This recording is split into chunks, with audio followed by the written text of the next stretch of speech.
എല്ലാവർക്കും നമസ്കാരം. ഇന്നൊരു തിരക്ക് പിടിച്ച ദിവസമായിരുന്നു. രാവിലെ 3:30-ക്ക് എഴുന്നേറ്റ് 4:30 ആകുമ്പോഴേക്കും പൂജയും കാര്യങ്ങളൊക്കെ കഴിപ്പിച്ചു. പിന്നെ ശ്രീരാമനുള്ള ബ്രേക്ക്ഫാസ്റ്റും ടിഫണും സ്നാക്സൊക്കെ റെഡിയാക്കി. എനിക്കും പാലക്കാട് കോങ്ങാട് ഒരു ഷോപ്പ് ഇനോഗ്രേഷന് വേണ്ടി ആങ്കറിങ്ങിന് വിളിച്ചിട്ടുണ്ടായിരുന്നു. സിനിമാ താരം മാളവിക മേനോനാണ് ഗസ്റ്റായിട്ട് വരുന്നത്. അപ്പോൾ എനിക്ക് സമയത്ത് പാലക്കാട് എത്തണം. പിന്നെ ശ്രീരാമന് സ്കൂളുണ്ടായിരുന്നു, അപ്പോൾ അവന് ടിഫണും കാര്യങ്ങളൊക്കെ റെഡിയാക്കണം.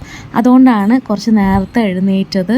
എന്തായാലും സമയത്ത് തന്നെ എല്ലാം ഭംഗിയായിട്ട് എനിക്ക് ചെയ്യാൻ പറ്റി. പിന്നെ കുമ്പളങ്ങ ജ്യൂസ്, എനിക്ക് പ്രകാശേട്ടനും കുമ്പളങ്ങ ജ്യൂസും ശ്രീരാമനുള്ള ഫുഡും പിന്നെ എല്ലാവർക്കും കോഫിയൊക്കെ ഇട്ട് കൊടുത്ത് എണീപ്പിച്ചിട്ടാണ് ഇറങ്ങിയത് കേട്ടോ.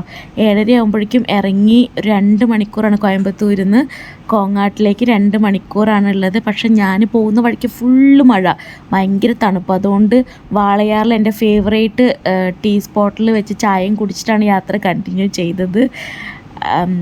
പക്ഷേ 2.5 മണിക്കൂറായിട്ടോ ചായ കുടിച്ച് പോകേണ്ട. 2.5 മണിക്കൂറായി. 2.5 മണിക്കൂറിൽ ഇനി 5-6 മണിക്കൂറാണെങ്കിലും ഞാൻ പോയി ചെയ്തു വരും കേട്ടോ, വർക്ക് ചെയ്തു വരും. കാരണം നമ്മൾ സ്വയം സമ്പാദിച്ച ആ ഒരു പൈസ അത് നമ്മുടെ കയ്യിൽ കിട്ടുമ്പോൾ ഉള്ളൊരു സാറ്റിസ്ഫാക്ഷൻ ഉണ്ടല്ലോ.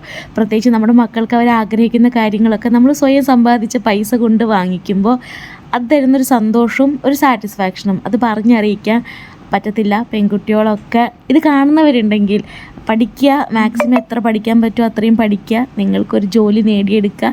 അത് ഇപ്പോൾ ഹസ്ബൻഡിൻ്റെ വീട്ടിലാണെന്നുണ്ടെങ്കിലും അല്ലെങ്കിൽ സ്വന്തം വീട്ടിലാണെങ്കിലും എത്ര സപ്പോർട്ട് ചെയ്യുന്നുണ്ടെങ്കിലും എത്ര സ്നേഹം ഉണ്ടെങ്കിലും നമുക്കൊരു ജോലി, സ്വയം ഒരു വരുമാനം ഉണ്ടെങ്കിൽ അത് തരുന്നൊരു കോൺഫിഡൻസ് അതൊന്ന് വേറെ തന്നെയാണ്.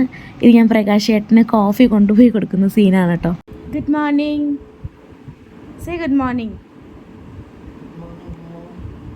നമ്മളൊരു ജോലിക്ക് പോകുമ്പോൾ അല്ലെങ്കിൽ നമ്മുടെ ജീവിതത്തിൽ അടുത്ത ഘട്ടത്തിലേക്ക് പോകുമ്പോൾ നമ്മളെ നിരുത്സാഹപ്പെടുത്താനും ഒറ്റപ്പെടുത്താനും കുറ്റപ്പെടുത്താനും കുറേ പേര് മുൻപന്തിയിലുണ്ടാവും. ചിലപ്പോൾ നമ്മൾ ഒരുപാട് വിശ്വസിച്ച ആളുകളായിരിക്കും കേട്ടോ മുന്നിൽ നിൽക്കുന്നത്.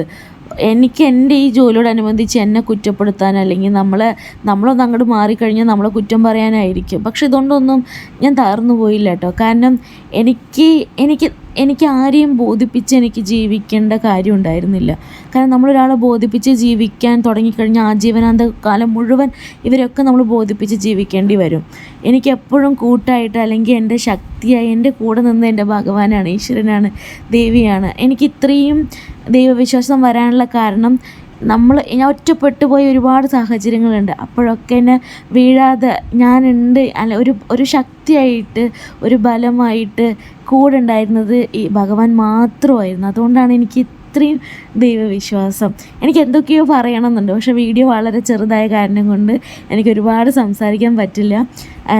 നമുക്ക് ഇനി വീണ്ടും ഓരോ വീഡിയോസിലും ഞാൻ എൻ്റെ ഓരോ അനുഭവങ്ങളൊക്കെ ഷെയർ ചെയ്യട്ടെ. താല്പര്യം ഉണ്ടെങ്കിൽ ജസ്റ്റ് ഒന്ന് ലൈക്ക് ചെയ്ത് സബ്സ്ക്രൈബ് ചെയ്യും. നമുക്ക് കുറേ കാര്യങ്ങളിങ്ങനെ സംസാരിക്കാം.